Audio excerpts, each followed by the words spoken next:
डर एक एहसास में आपका स्वागत है। इस चैनल पर आपको सुनने को मिलती हैं डरावनी और सच्ची भूतिया कहानियाँ। अगर आपको ऐसी ही वीडियोस देखना पसंद है तो हमारे इस चैनल को सब्सक्राइब करना ना भूलें। तो अब बढ़ते हैं आज की कहानी की ओर।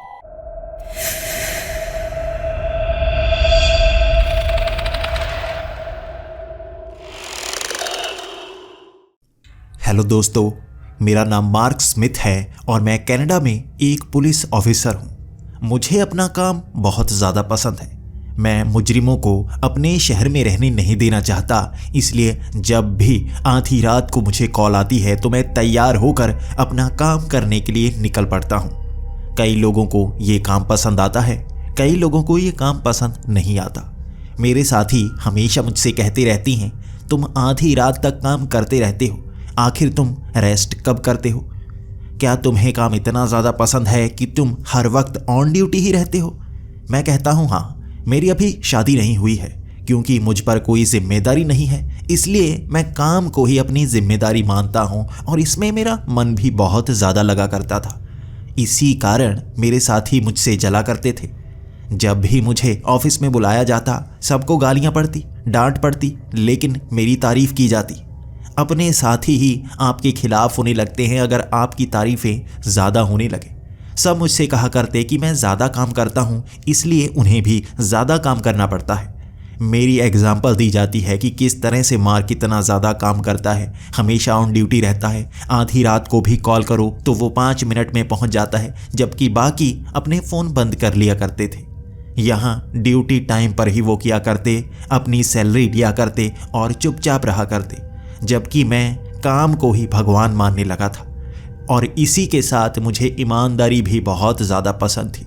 मैं पैसे लेने में विश्वास नहीं करता था। मेरे कई साथी बहुत ज़्यादा करप्ट थे। वो पैसे लेकर केस को रफा दफा करवा दिया करते, लेकिन नहीं, मैं ऐसा नहीं कर सकता था क्योंकि काम में इतना ज़्यादा मन लगता और मैं शहर को साफ सुथरा देखना चाहता था। मैं नहीं चाहता था कि यहाँ पर जुर्म बढ़ते जाएं। हमारी ही तो जिम्मेदारी होती है, अगर हम सही से काम ना करें तो जुर्म बढ़ने लगते हैं। पिछले 5 सालों से मैं पुलिस ऑफिसर का काम करता जा रहा था और इसी के साथ मेरे 3 ट्रांसफ़र भी हो चुके थे। सबसे पहले मैं एक छोटे से कस्बे में पुलिस ऑफिसर हुआ करता था, इसी के साथ पुलिस स्टेशन का इंचार्ज भी हुआ करता था। उसके बाद मुझे इस शहर में भेजा गया। यहाँ पर भी मेरे ट्रांसफ़र 2 इलाकों में हुए और इसका कारण यही था, मेरे साथी मुझसे जला करते थे क्योंकि मैं बहुत ज़्यादा ईमानदार था। जो केस मेरे पास आ जाता मैं उस केस को छोड़ता भी नहीं और पैसे भी नहीं लेता। मैं उस केस को सही तरह से सुलझाता और कभी कभी उसमें बड़े लोगों के नाम भी होते। मैं तो सज़ा दिलवाने में ही यकीन करता था, इसीलिए वो बड़े लोग अपनी पहचान से मुझे वहाँ से भेज दिया करते, मेरा ट्रांसफ़र हो जाता। लेकिन इस बार मेरा ट्रांसफ़र नहीं हो पा रहा था क्योंकि मेरी भी जान पहचान बड़े लोगों से हो गई थी। यहाँ पर जो कांग्रेसमैन था वो मुझे जानता था और वो मेरी ट्रांसफ़र नहीं होने देना चाहता था, लेकिन बड़े लोगों की जान पहचान ज़्यादा काम आई और मेरी ट्रांसफ़र हो गई। मुझे फंसाया बहुत ही घुमा कर गया। पहले मुझसे साइन ले लिए गए कि मैं अपनी तनख्वाह बढ़वाना चाहता हूँ या नहीं। मैंने सोचा ईमानदारी से अगर आपके पैसे बढ़ते हैं तो ये तो अच्छा है, मैंने साइन कर दिया था। मेरी सैलरी बढ़ गई, लेकिन मेरी ट्रांसफ़र हो गई एक जेल के अंदर। मैं जेल में सिक्योरिटी ऑफिसर बनने वाला था और मेरी सैलरी लगभग डबल होने वाली थी। पैसे बढ़ चुके थे लेकिन काम मुश्किल था। मैं शहर में जुर्म ख़त्म करना चाहता था और जितने भी बुरे लोग थे उन्हें जेल में भेजना चाहता था, लेकिन अब मैं खुद जेल में जाने वाला था जहाँ पर सारे कैदी होंगे, सब मुजरिम होंगे। वहाँ से किसी अच्छे इंसान को मैं मिल नहीं पाऊँगा और इस चीज़ का दुख था। उन्हें मैं सुधार नहीं सकूँगा, उनकी सज़ा तो उतनी ही रहेगी जितनी है। मैं क्या करूँगा वहाँ पर और क्या मेरी ज़िंदगी अब अच्छी हो पाएगी? कई सवाल मन में थे और धीरे धीरे उनके जवाब मिलने वाले थे। यहाँ शहर से बाहर एक कोने में बड़ी सी लगभग 100 साल पुरानी जेल बनी हुई थी। वहाँ पर जब मैं पहले दिन गया था उसका आकार देखकर ही हैरान हो गया था। जंगल के बीच में बनाई गई थी और उसकी चारदीवारी लगभग 20 फुट से ज़्यादा ऊंची थी। उस पर चढ़ा नहीं जा सकता था और ऊपर से फेंसी की गई थी। इस तरह की जो चारदीवारी थी वो 2 लेवल तक की गई थी। अंदर भी बहुत सारे सेक्टर की तरह बनाए गए थे। कह सकते हैं एक बड़ा सा शहर जो चारदीवारी के अंदर हो, उसे यहाँ की सबसे मशहूर जेल कहा जाता था। उस जेल के अंदर क्या होता है कोई नहीं जानता था। इसे सबसे सिक्योर जेल कहा जाता था और अब मेरी बदली वहाँ पर हो चुकी थी। पहले दिन वो 2 बड़े गेट को पार करने के बाद मैं अंदर पहुंचा था और मैं जान गया था इतनी सिक्योरिटी, यहाँ पर उन कैदियों को रखा जाता होगा जो बहुत खतरनाक होंगे। और अंदर रजिस्टर पर साइन करने के बाद तीसरा गेट खुला और तब मैं इस जेल के असली हिस्से में पहुंच पाया था। जब मैं उस खास कमरे में गया, सामने आर्थर बैठे हुए थे और ये जेल उनके ही अंडर आती थी। वो ऐसे रूल बनाते हैं जो यहाँ पर काम करते हैं और उनके सामने सर झुकाए मैं इस तरह से खड़ा था जैसे मैं एक कैदी हूँ। उन्होंने अपने सवालों की बौछार कर दी कि मेरी यहाँ पर ट्रांसफ़र क्यों हुई है। वो जानना चाहते थे मैंने कितने बुरे काम किए हैं जो मुझे यहाँ पर भेजा गया। मैंने भी सीधे सीधे जवाब देने शुरू कर दिए। अगर एक भी बुरा काम किया होता तो मैं यहाँ पर नहीं होता। मैंने उनकी बात नहीं मानी। मैंने सबको तंग किया क्योंकि मैं बहुत ज़्यादा ईमानदार था।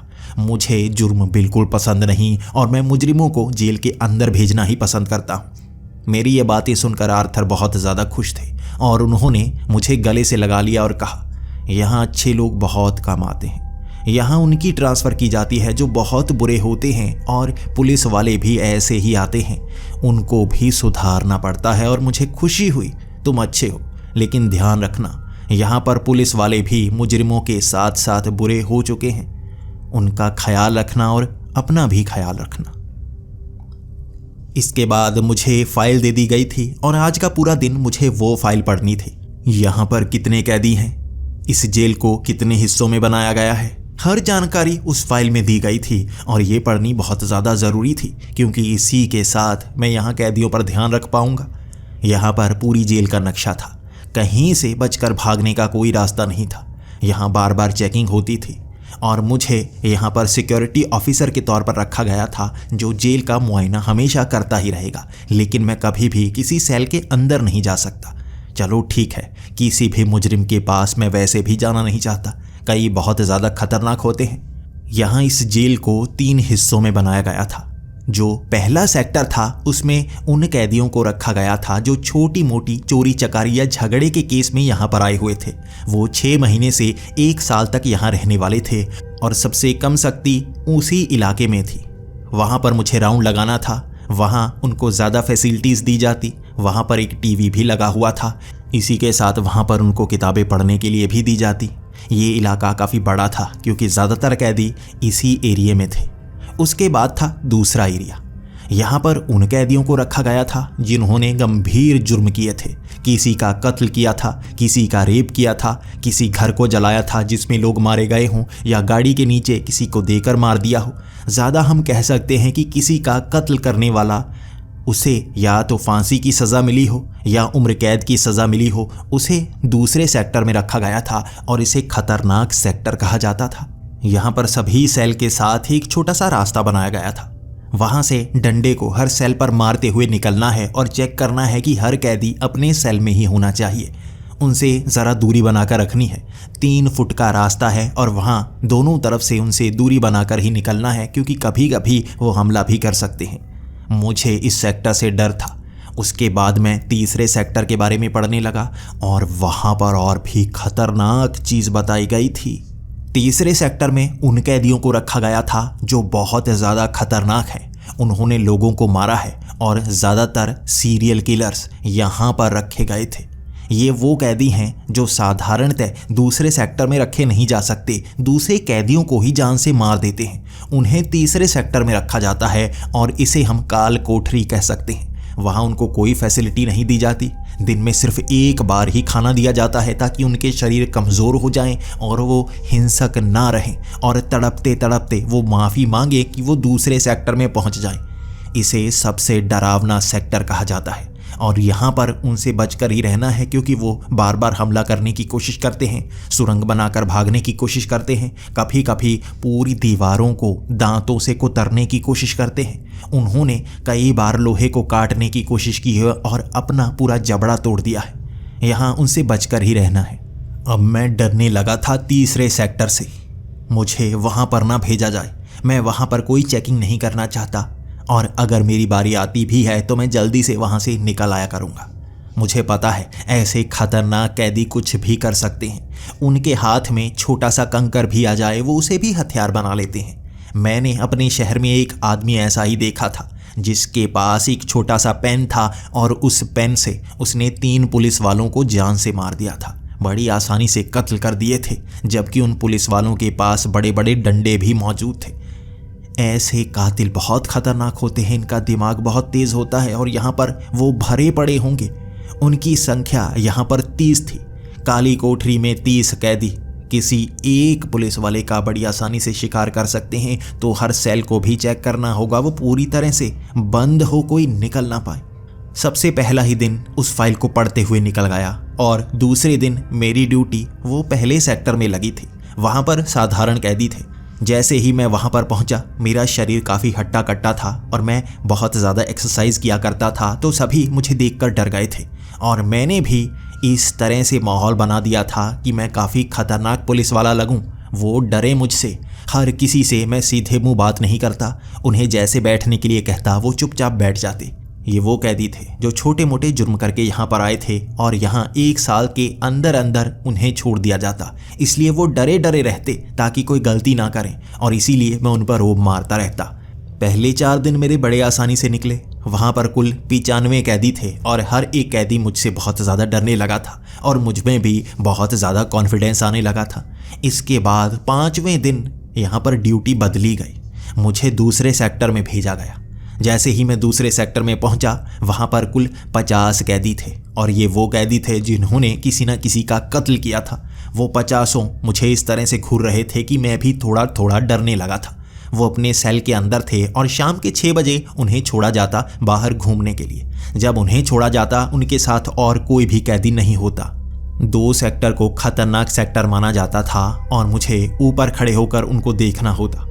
मेरी भी टांगें कांप रही होती, कहीं वो मुझ पर हमला ना कर दें। धीरे धीरे मैं उनसे बात करने लगा था और 4 दिन मेरी वहाँ पर ड्यूटी लगी थी। मैंने अब पहचान लिया था, वो ज़्यादा हिंसक नहीं थे। किसी से किसी कारण गलती से कत्ल हो गया था, जबकि किसी ने गुस्से में किसी का कत्ल कर दिया था। उन्हें ज़्यादातर उम्र कैद की सज़ा दी गई थी और वो यहाँ पर साधारण तौर पर अपना जुर्म कबूल चुके थे और सज़ा काट रहे थे। वो और ज़्यादा झगड़ा नहीं करना चाहते थे, इसीलिए सेक्टर 2 भी मुझे ठीक लगा। लेकिन वो कातिल थे, पहले भी कत्ल कर चुके थे, दोबारा भी कर सकते थे। इसके बाद जैसे ही उन 4 दिनों के बाद सेक्टर 3 में मेरी ड्यूटी लगी, पहले दिन मैं बहुत ज़्यादा डरा हुआ था। वो काल कोठरी थी, वहाँ पर ज़्यादातर लाइट्स तोड़ दी गई थी। वहाँ जो भी बल्ब लगाया जाता, वो कहीं ना कहीं से छोटा मोटा कंकर ढूंढ लेते और मारकर उस बल्ब को तोड़ देते। ये खतरनाक कैदी किसी को भी मार सकते थे। पहले भी उन्होंने 3 पुलिस वालों को अंदर मार दिया था। इस कारण मैं डरा डरा सा अंदर गया था। मैं उस डंडे को हर सेल पर मारना चाहता था, लेकिन हिम्मत नहीं हुई थी। वो सब लेटे हुए थे, जैसे सोने के नाटक कर रहे हों। मुझे एक पल के लिए लगा था कहीं वो मेरे लिए कोई प्लान तो नहीं कर रहे। जब मैं आधे सेल तक पहुंचा था तो पीछे वाले कैदी भी अपने सेल के बाहर की तरफ आ गए। आगे वाले कैदी भी अपने सेल के बाहर की तरफ आ गए। वो अपने सेल से पूरी तरह से बाहर नहीं आ सकते थे, लेकिन अपने बाजू बाहर की तरफ किए हुए मुझे ये इशारा कर रहे थे, आजा, अभी तुझे मारता हूँ, आजा।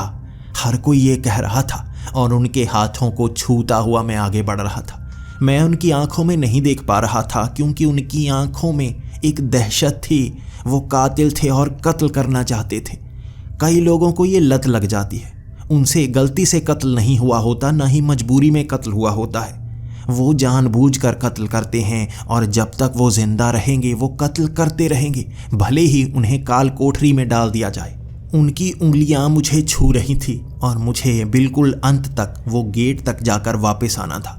मैं कांपता कांपता आगे जा रहा था। कुछ के कद छोटे थे, इसलिए बाजुएं भी छोटी थी और आगे वाले कैदियों की तो बाजुएं भी लंबी थी, वो मेरे कपड़ों को पकड़ सकते थे, लेकिन उन्होंने मेरे कपड़ों को नहीं पकड़ा और मुझे पीछे तक जाने दिया। मैं उस गेट के अंत तक पहुंचा और वो गेट आगे जाने के लिए बना हुआ था, नीचे कोई ताला नहीं लगा हुआ था।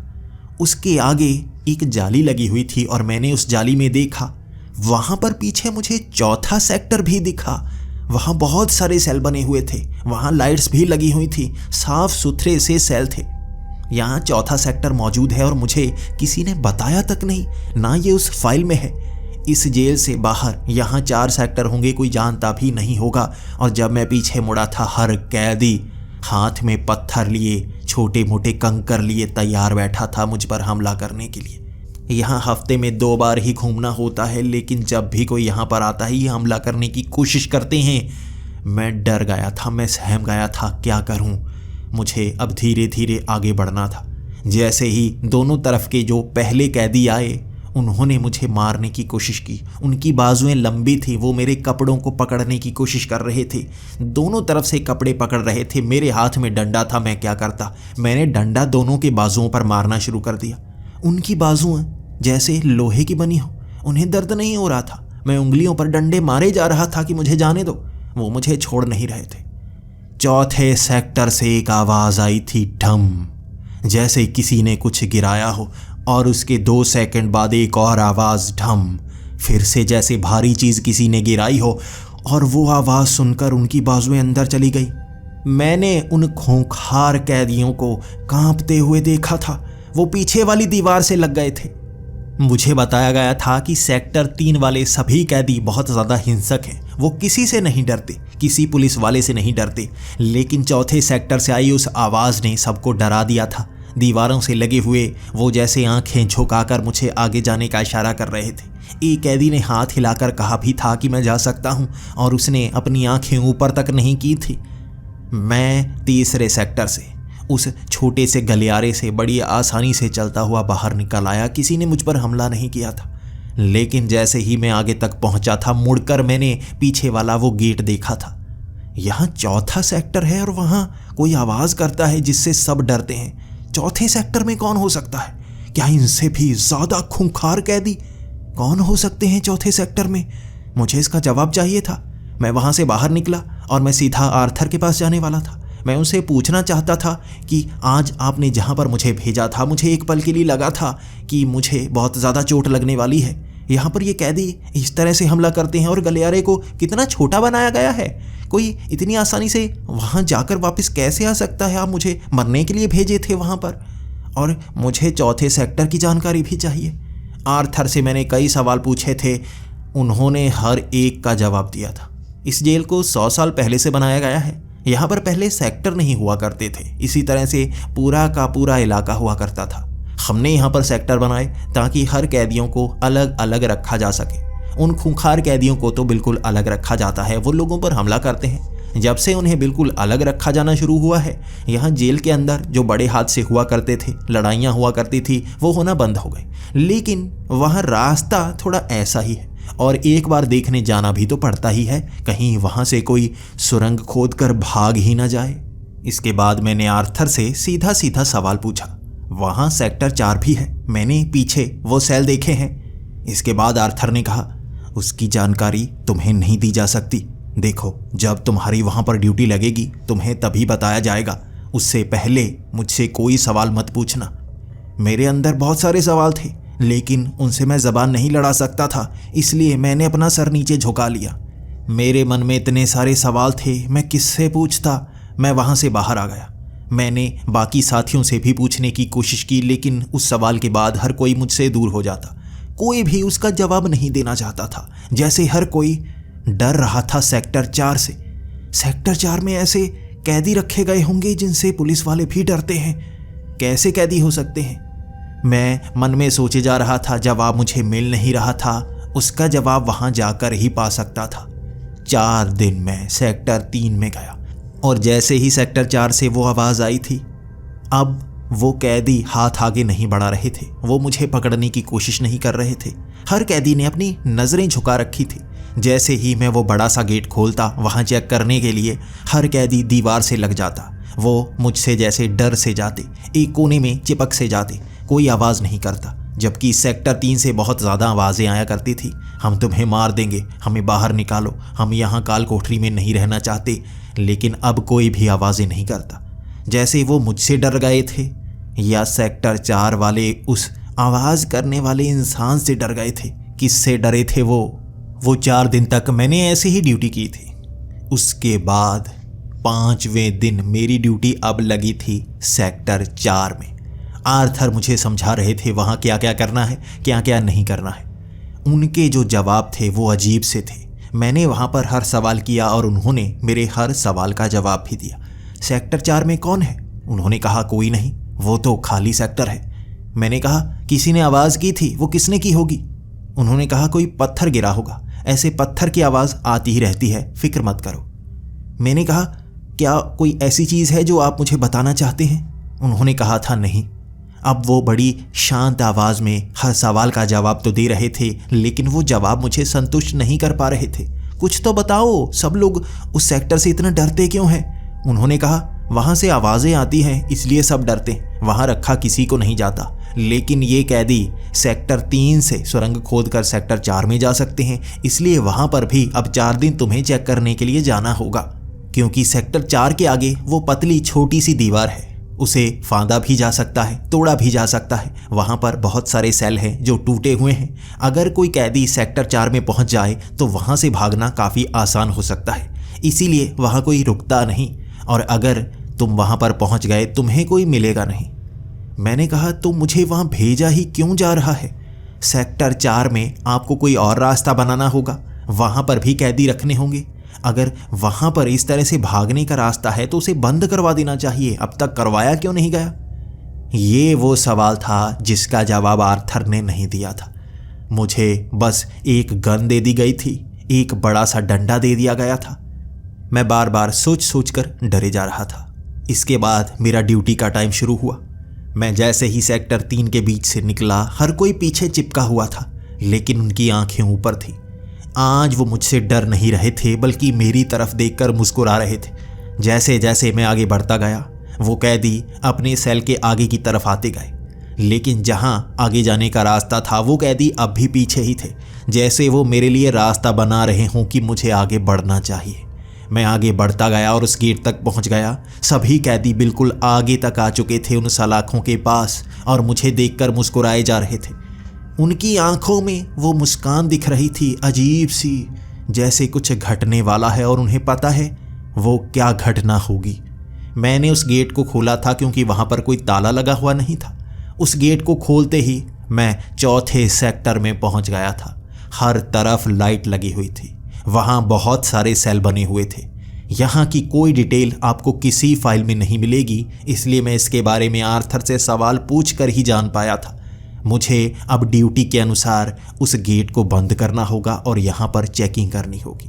मुझे हर सेल को देखना होगा क्योंकि मुझे बताया गया था यहाँ पर सभी सेल खाली होते हैं। ऊपर से ऑर्डर आते हैं कि इसे भी देखना ही पड़ेगा, इसलिए मजबूरी में मुझे भेजा गया था। यहाँ आने को कोई मान नहीं रहा था, और अब जाकर पिछले 3 महीनों में मेरी ड्यूटी लगी थी। इस सेक्टर की जानकारी गुप्त ही रखी जाती है और इसका मैं सेक्टर 4 में हर एक सेल को देख रहा था। उन हर एक सेल पर ताला भी नहीं लगाया गया था। लाइट हर जगह लगी हुई थी, लेकिन वहाँ पर कई बंद कमरे भी थे। वो सेल नहीं थे। यहाँ ऐसा लग रहा था जैसे ये हॉस्पिटल का कोई हिस्सा हो। मैं अब पहले कमरे को खोल के देखने लगा, वहाँ पर एक बेड लगा हुआ था। अब मुझे यकीन हो गया ये पहले हॉस्पिटल रहा होगा, लेकिन जेल के अंदर, और अब इसका इस्तेमाल क्यों नहीं किया जाता, और सबसे अंत में आखिर हॉस्पिटल क्यों बनवाया गया? यहाँ पर तो बहुत खतरा हो सकता है। हॉस्पिटल को तो सबसे आगे बनाया जाता है। कई सवाल थे और धीरे धीरे शायद मुझे उनके जवाब मिलने वाले थे। पता नहीं क्यों बेवजह ही डर बहुत ज़्यादा लग रहा था। उसके बाद मैं दूसरे कमरे को देखने लगा। वहाँ पर एक कुर्सी थी जिसके आसपास बहुत सारी तांबे की तारें लपेटी हुई थी। यहाँ कई सारी मशीनें पड़ी हुई थी। इन्हें देखकर पहले तो मैं समझ नहीं पाया यहाँ इन्हें क्यों रखा गया है, और बाद में जैसे जैसे वहाँ मैं किताबें पढ़ता गया, वहाँ फाइल्स पड़ी थी, उन्हें मैं देखता गया, तो मुझे पता लगा ये टॉर्चर रूम था। यहाँ पर कैदियों को टॉर्चर किया जाता होगा, उनसे बयान लिए जाते होंगे। और ये कमरा सबसे भयानक लग रहा था। यहाँ बार बार लाइट फ्लक्चुएट किए जा रही थी, वो मुझे डराए जा रही थी। वो लगातार फ्लक्चुएट नहीं कर रही थी, बल्कि कुछ देर बाद अचानक फ्लक्चुएट करती और आसपास से आवाज़ भी आती और मैं डर सा जाता। उसके बाद मैं उस कमरे से जल्दी से बाहर निकल आया। अब आसपास की मैं सेल देखना चाहता था, कहीं पर कोई सुरंग तो नहीं निकाली गई, कहीं कुछ और रखा तो नहीं गया। मुझे हर चीज़ का मुआयना करना था। यहाँ एक एक सेल को खोलकर मैं देखता गया और धीरे धीरे मुझे ऐसा लगता गया जैसे आसपास कोई है। पैरों की हल्की सी आवाज़, आसपास से किसी के घिसटने की आवाज़, जैसे दीवार से कोई लगा हो, मेरी तरफ झांक रहा हो। लेकिन जैसे ही मैं मुड़ता था, कोई नहीं वहाँ पर होता था। मुझे अब थोड़ा थोड़ा डर लगता जा रहा था, कोई ना कोई यहाँ होगा ज़रूर, कहीं दूसरे सेल से निकलकर यहाँ तो नहीं आया। मैंने हाथ में गन थाम ली थी। मुझे इस चीज़ का डर था कि वो पीछे से मुझ पर हमला कर सकता है, इसलिए गन मेरे हाथ में ही थी। हर सेल खुला था, लेकिन यहाँ पर थोड़ा थोड़ा सामान हर सेल में पड़ा हुआ था और वो कपड़े के नीचे रखा हुआ था। एक एक करके मैं उस सेल में जाता गया, कपड़े हटाता गया, सामान को देखता गया। चाबियाँ, चाकू, नुकीले औजार, ऐसी चीज़ें यहाँ पर रखी गई थी और सभी खतरनाक थी। एक कपड़ा उठा लिया मैंने और हर नुकीली चीज़ को उस कपड़े में डालने लगा। जैसे जैसे मैं हर नुकीली चीज़ को कपड़े में डालता जा रहा था, आसपास से आवाज़ें बढ़ती जा रही थी। मैंने लगभग सारे सेल चेक कर लिए। अब मैं आगे वाले कमरे भी चेक कर रहा था। वहाँ पर एक लाइब्रेरी थी। इसी के साथ एक कमरे में बहुत सारा पुराने ज़माने का सामान रखा हुआ था। वहाँ पर पुराने ज़माने की बंदूकें पड़ी थी, वहाँ पुराने ज़माने के हंटर पड़े थे, कुछ हड्डियाँ पड़ी थी, इंसानी कंकाल भी रखे हुए थे। और उसने मुझे बहुत ज़्यादा डरा दिया। किसके होंगे ये कंकाल, और अगर सबको पता है, इन्हें यहाँ बाहर निकाला क्यों नहीं गया? मैं उन सब कंकालों को झाड़ू से साफ करके एक तरफ करना चाहता था, तभी मुझे उसके पीछे एक लकड़ी का दरवाज़ा नज़र आया। मैंने उस लकड़ी के दरवाजे को खोला और सामने जो दिखा, मैं हिल गया था। पीछे इंसानी कंकाल ही कंकाल, 200 से 300 लाशों के कंकाल होंगे जिनसे वो कमरा भरा पड़ा था। मेरी टांगें कांप गई थी। यहाँ लाशें रखी गई हैं, कुछ गलत होता होगा। यहाँ कैदियों को मारा जाता होगा या पुलिस वालों को मारा जाता होगा। यहाँ इतने लोग मर चुके हैं, मुझे यहाँ से बाहर निकलना होगा। वहाँ 2-3 कमरे और थे जिन्हें मैं देख सकता था, लेकिन हिम्मत नहीं हुई।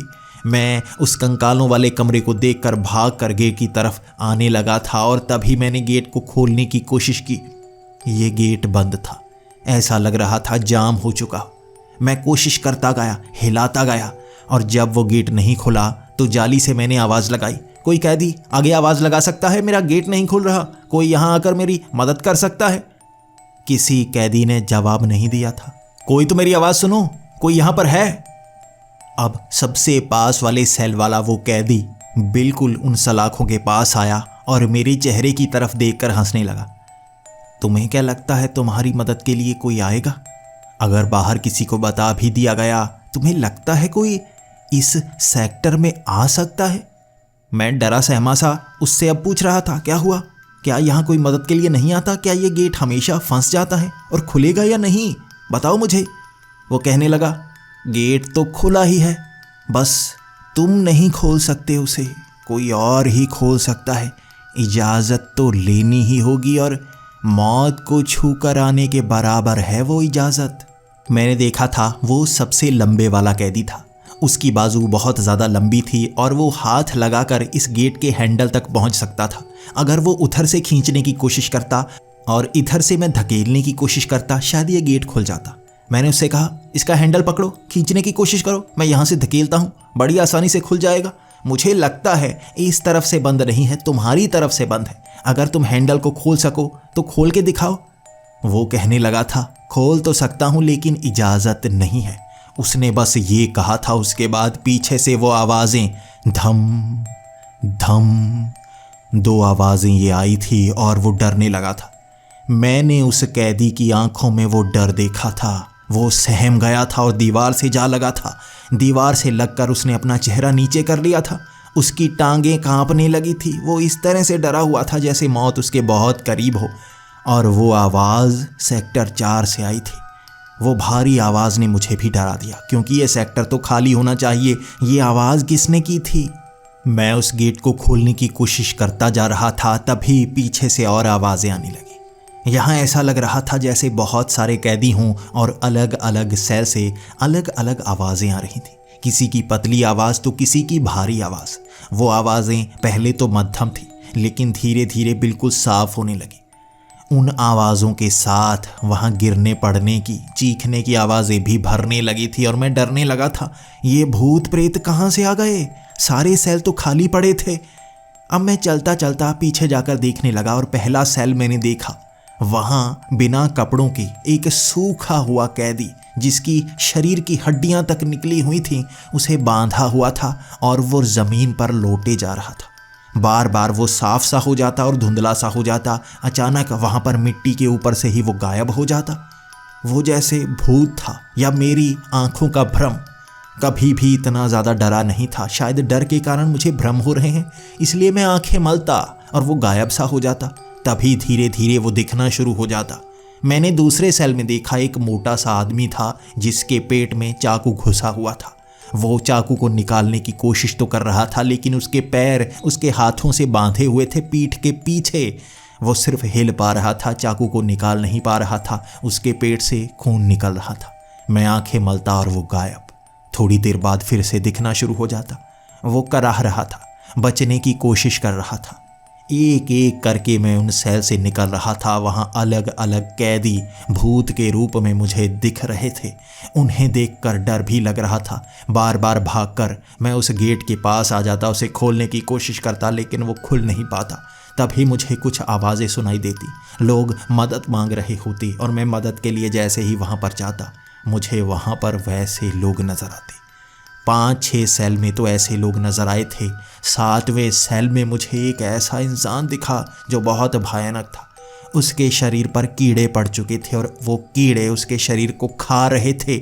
मांस उसका आधा खाया जा चुका था। उसके शरीर की अंतड़ियां भी शरीर से बाहर आ चुकी थी। अब भी वो जिंदा लग रहा था, लेकिन उसके पैर और उसके बाजू बांधे हुए थे। वो सिर्फ हिल पा रहा था, वो तड़प रहा था। उसके बाद किसी के चीखने की आवाज़ आई। ये तो कराह रहे थे। कोई था जो चीख रहा था जैसे उसे ज़्यादा दर्द हो रहा हो। मैं भाग कर गया उसे देखने के लिए। वो टॉर्चर रूम, उसे कुर्सी से बांधा गया था और बार बार बिजली के झटके दिए जा रहे थे। बिजली के झटकों के कारण उसकी आंखें बार बार बाहर निकल जाती। बहुत देर उसे बिजली के झटके दिए जाते रहे। मैं उस दरवाजे को खोल नहीं पा रहा था। मैंने कोशिश की थी कि उन बिजली के झटकों को बंद ही कर दूं, लेकिन वो दरवाज़ा नहीं खुल पा रहा था। जिस तरह से कोई सेल का दरवाज़ा भी नहीं खुल पा रहा था। यहाँ सारे दरवाजे बंद हो चुके थे। कोई ताला नहीं लगा था, लेकिन खुल नहीं पा रहे थे। उस आदमी की बिजली के झटकों से तड़प तड़प कर दोनों आंखें बाहर निकल आई थी। अंदर की जो नसें होती हैं, उसी के सहारे वो आंखें नाक के करीब लटकी हुई थी। वो नज़ारा मैं देख नहीं पा रहा था। वो असली था या नकली था, भ्रम था या भूत, लेकिन फिर भी वो नज़ारा मुझे डरा रहा था। मैं भूतों से कभी नहीं डरता था, लेकिन आज ये दिख क्या रहा था मुझे?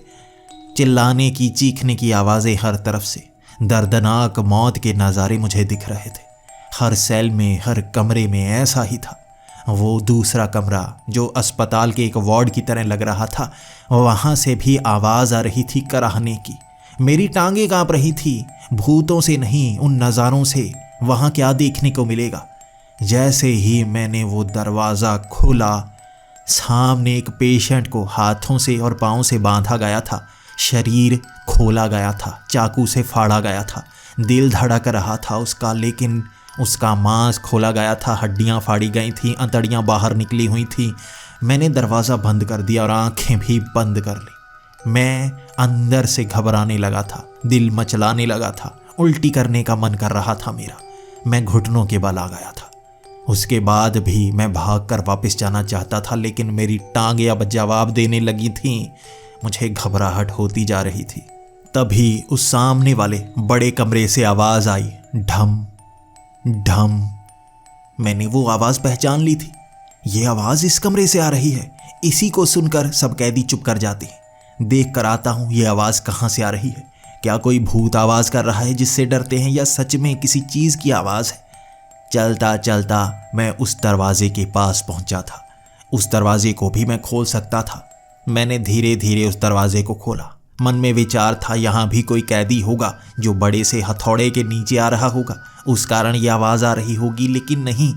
साफ सुथरा ये कमरा, इसके अंदर एक आदमी कुर्सी पर बैठा हुआ जिसका सर मेरी तरफ था। वो सिगार पी रहा था। उसके हाथ में एक डंडा था। उस डंडे की आवाज़ थी वो। जैसे ही मैंने वो दरवाज़ा खोला, फिर से डंडे की आवाज़ आई, धम धम। ये आवाज़ सुनकर मैं वहीं पर खड़ा हो गया था। ये आवाज़ कर रहा है। मैंने एक और कदम आगे बढ़ाया और डंडे की आवाज़ फिर से, धम धम। क्यों आवाज़ कर रहा है? अब ये बार बार आवाज़ किए जा रहा है। तभी उसके मुंह से आवाज़ निकली थी, बिना इजाज़त अंदर आ रहे हो? इजाज़त तो मांगनी चाहिए ना। मैंने भी कहा, मे आई कम इन? उसने जवाब दिया, कम इन। कुर्सी पर बैठ सकते हो। मैं वहाँ कुर्सी पर बैठा। अब उससे सवाल करना चाहता था कि वो कौन है। आप कौन हैं? यहाँ क्या कर रहे हैं? यहाँ तो मुझे सब भूत प्रेत ही नजर आ रहे हैं। उसने अपनी कुर्सी घुमाई और चेहरा मेरी तरफ किया, और उसका चेहरा देखकर मैं थर थर कांपने लगा था। आधा चेहरा बिल्कुल साफ साधारण बूढ़े इंसान का लग रहा था, आधा चेहरा बहुत ज़्यादा भयानक सड़ा हुआ किसी प्रेत का लग रहा था। सर पर उसने टोपी पहन रखी थी। आधे कपड़े पुलिस वाले लग रहे थे, जबकि आधे कपड़े बिल्कुल जल चुके थे, सड़ चुके थे। वहाँ मेरे सामने उसके होंठ आधे हिल रहे थे, दूसरी तरफ तो होंठ थे ही नहीं। वो जला हुआ मांस था जो हिल नहीं पा रहा था। उसने कहा, मैं यहाँ का जेलर हूँ, ब्रिगेडियर थॉमस। मेरी इजाज़त के बिना ये जेल काम नहीं करती। मैं बहुत ज़्यादा डर रहा था और मैंने कहा, यहाँ के जेलर तो आर्थर है ना? उसके बाद वो हंसने लगा। कौन आर्थर? मैं ये जेल चलाता हूँ और ये जेल मेरे अंडर 100 सालों से है और आगे भी चलती रहेगी। तुम बताओ, तुम कौन हो? मैंने कहा, मैं यहाँ पर नया पुलिस ऑफिसर हूँ जो यहाँ गश्त करने के लिए आया हुआ था, और यहाँ मुझे अजीब अजीब चीज़ें नज़र आने लगी, जैसे कि तुम एक प्रेत। मेरी ये बात सुनकर वो हंसने लगा था और मैं कुर्सी से उठ नहीं पा रहा था। मैं उससे बातें करते करते उठकर भागना चाहता था क्योंकि मैं डरा हुआ था, लेकिन मेरा शरीर कुर्सी से चिपक गया था। उसके बाद मैंने पूरा ही जोर लगा दिया। मैंने अपनी टांगें सीधी की और कुर्सी से उठने की कोशिश की और मैं एक तरफ गिर गया। मैं एक तरफ गिरा था और कुर्सी अपने आप सीधी हुई। मैं उस पर बैठा हुआ था और सीधा हो गया। बिना किसी ने छुए मुझे सीधा कर दिया था, और वहाँ सामने ब्रिगेडियर थॉमस, वो कह रहे थे, मेरी इजाज़त के बिना ना कोई अंदर आ सकता है, ना कोई बाहर जा सकता है। अब तुमने जो जो काम किए हैं, तुम्हें उसकी सज़ा ज़रूर मिलेगी। मेरी कुर्सी घिसटती हुई उस दरवाजे के बाहर चली गई थी। मैं उस पर बैठा था, हिल नहीं पा रहा था। मेरी कुर्सी घिसटती गई और मैं उस टॉर्चर रूम में उस कुर्सी के पास पहुंचा और उछलकर उस पर बैठ गया। मेरे आसपास बिजली की तारें लपेटती गई थी। वहाँ बिजली ऑन हो चुकी थी। हर तरफ से लाइट फ्लक्चुएट कर रही थी और मैं डरा हुआ ये सोच रहा था, मेरी मौत होने वाली है। मैं यहीं पर मरूंगा और दर्द से मरूंगा, जैसे यहाँ पर भूत नजर आ रहे हैं। वहाँ उड़ता हुआ वो ब्रिगेडियर थॉमस मेरे सामने खड़ा हो गया था। उसके पैर अब भी हवा में ही थे। उसका आधा शरीर अजीब तरह का था। उससे काले रंग की बूंदें गिर रही थी, जैसे तेल गिर रहा हो। इसके बाद उसने वो बटन दबाया। वहाँ मैंने भी आंखें बंद कर ली कि अब बिजली के झटके लगेंगे, लेकिन झटके नहीं लगे। बार बार उस बटन को वो दबा रहा था और बंद कर रहा था, दबा रहा था और बंद कर रहा था। मुझे बिजली का झटका नहीं लगा। तभी उसने अपना चेहरा मेरे मुंह के करीब लाया और कहा, तुमने कोई जुर्म नहीं किया? ऐसा कैसे हो सकता है? मैं रो रहा था और रोकर कह रहा था, मैंने कुछ नहीं किया, मैं एक ईमानदार पुलिस वाला हूँ। उसने वहाँ पर बहुत बार बटन दबाए, लेकिन मुझे बिजली का झटका नहीं लिया और गुर्राते हुए उसने उन तारों को मेरे शरीर से उतार दिया और कहा, जाओ, सच में तुमने कोई जुर्म नहीं किया है।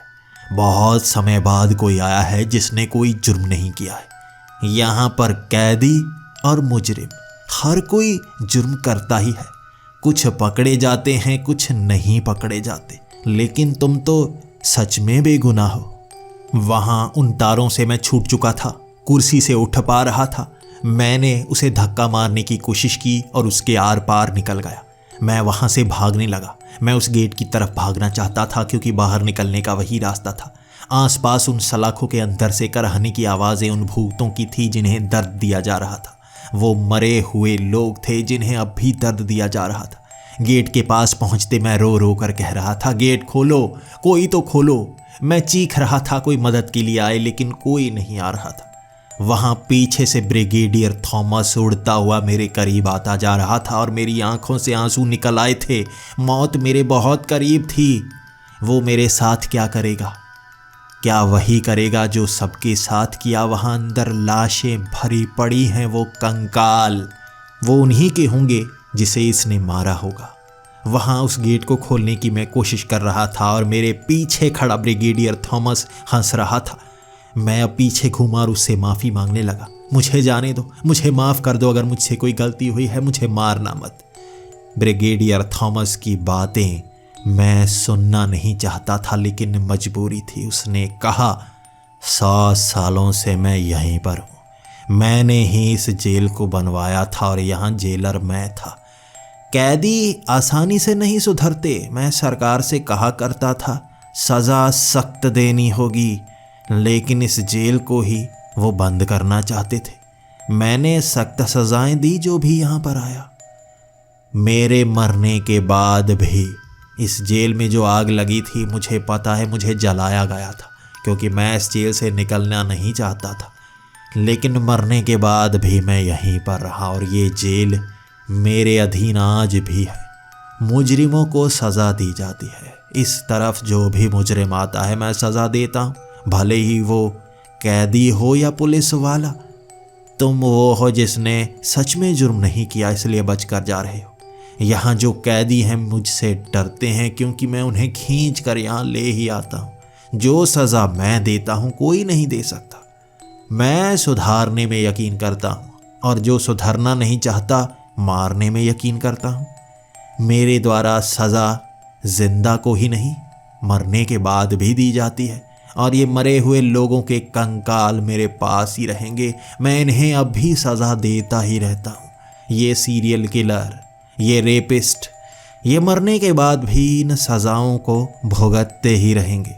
तुम जा सकते हो, तुम्हें मैं इजाज़त देता हूँ। तुम यहाँ आ भी सकते हो और काम कर भी सकते हो, लेकिन कोई भी मुजरिम अगर यहाँ आता है तो सज़ा भुगते बिना जा नहीं पाता है। वो गेट खुल गया था और मैं उसे खोलकर भागता हुआ वहाँ से बाहर निकला था। वो कैदी अजीब सी नज़र से मेरी तरफ देख रहे थे। मैं जान गया था यहाँ पर क्या होता है, क्यों उस आवाज़ से हर कोई डरता है। मैंने दूसरा गेट खोला और मैं सीधा ही बाहर निकला था। मैं आर्थर के पास पहुँचा था और मेरी आंखों में आंसू थे। मैं काँप रहा था, मेरी ज़बान हिल नहीं पा रही थी, मैं शब्द सही तरह से निकाल नहीं पा रहा था। उन्होंने मुझे पानी पिलाया और मैंने कहना शुरू कर दिया, मैं यहाँ नहीं रहना चाहता, वो मुझे मार देता। मैंने अंदर क्या क्या देखा मैं बयान नहीं कर सकता। तब आर्थर ने भी बताना शुरू किया था। वो जानता है, उसने कई बार चिट्ठी लिखी सरकार को, लेकिन कोई यकीन नहीं करता। भूतों पर कोई यकीन करता ही नहीं। जब भी वहाँ पर किसी की मौत होती है, वहाँ इंक्वायरी बिठाई जाती है, और जो सेक्टर 4 में जाता है, अगर वो मुजरिम है तो वापस नहीं आता है।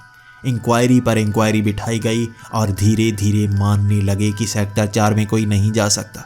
लेकिन जैसे ही ऊपर अदालत में कोई बदलाव होता है, चाहे वो जज का बदलाव हो या सरकार का बदलाव हो, वो भूतों को मानते ही नहीं और ऑर्डर निकाल देते हैं सेक्टर 4 को वहाँ जाकर चेक ज़रूर करना है महीने में 1-2 बार।